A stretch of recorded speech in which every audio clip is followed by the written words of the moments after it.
You're 7 years old, you fall off your bike and it hurts. Not badly, but enough. And as the tears start coming, somebody's voice cuts through before the first one even lands. You're fine. Get up. Stop crying. So you did. You got up. You swallowed it.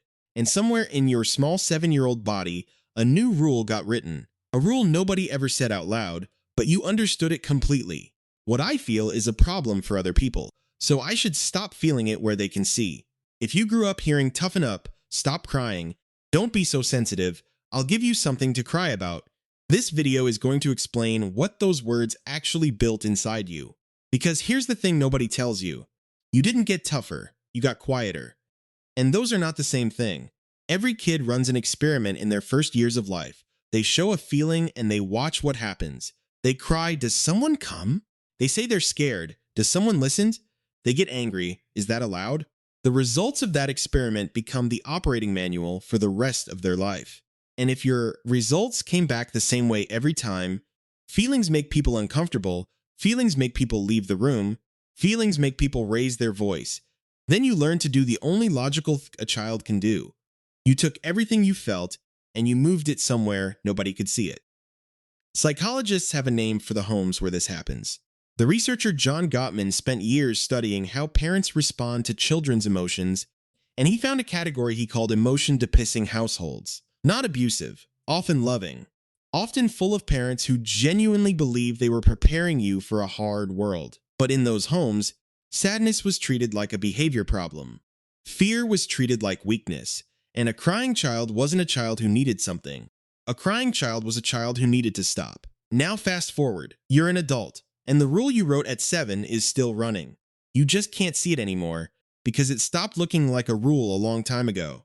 It started looking like your personality. It looks like this. Someone asks how you're doing, and I'm fine, leaves your mouth before you've even checked whether it's true. It's not an answer anymore. It's a reflex. The question doesn't even reach the part of you that knows the real answer. The reflex catches it at the door. It looks like being the person everyone leans on. The strong one. The calm one. The one who handles things. People bring you their disasters because you never seem to have any of your own. And you're proud of that quietly.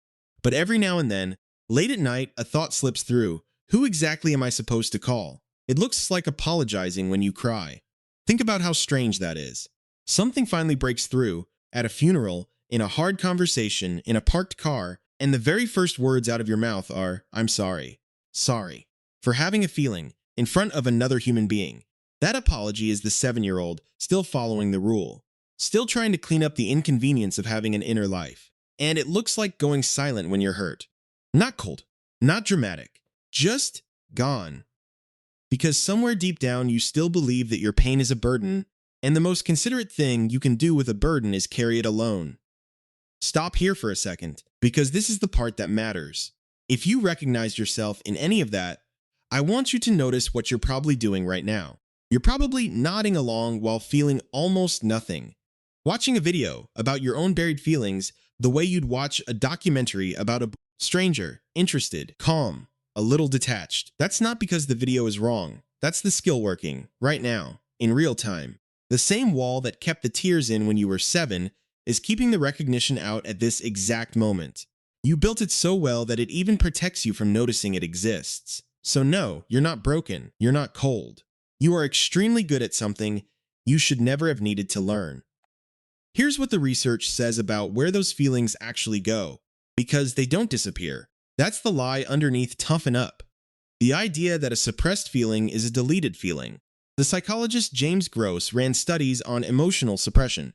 What happens in the body when people hide what they feel? And the results are almost unfair. When people suppress an emotion, the visible expression goes away. The face goes calm. But inside, the body's stress response doesn't drop. It rises. Read that again. Hiding the feeling costs more than feeling it. Your heart works harder. Your nervous system stays on alert. The emotion doesn't leave. It just loses its voice. And a feeling that loses its voice doesn't go quiet forever. It comes back as tension you can't explain. Exhaustion that sleep doesn't fix. A jaw that's always slightly clenched. An irritability that shows up 2 weeks after the thing you never let yourself be sad about. And there's a second cost. A lonelier one. You got so good at seeming fine that everyone believed you. That was the goal, and you hit it perfectly. But it means the people who love you have no idea when you're drowning. Nobody checks on the strong one. Nobody asks twice when your "I'm fine" sounds exactly the same as it always does, because it always sounds exactly the same. You built a mask so convincing that it works on the people you wish could see through it. The loneliest sentence in the world isn't, "Nobody cares about me." It's, "They'd care if they knew, but I don't know how to let them know."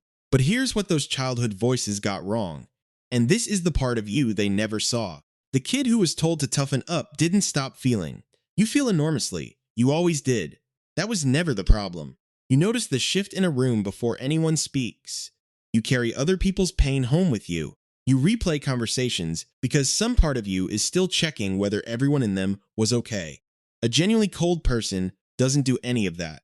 What you actually became is something stranger than tough. You became a person with a vast inner world and no door.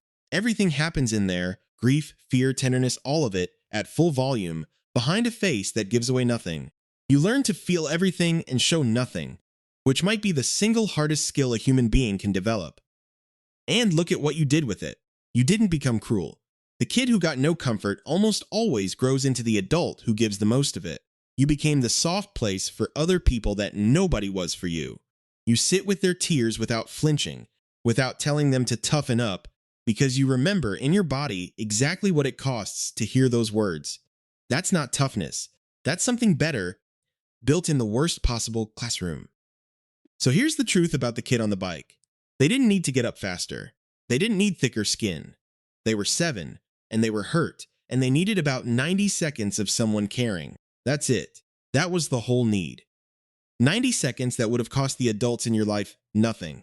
You spent years thinking the problem was that you felt too much. The actual problem was that you felt the right amount in a place that had no room for it.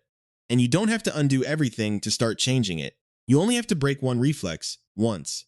The next time someone you trust asks how you are, someone who actually means it, try letting one true sentence out before the wall catches it. Not the whole story. One sentence. "Actually, this week's been heavy." That's it. It will feel wrong. It will feel like falling off the bike again, waiting to hear the old words.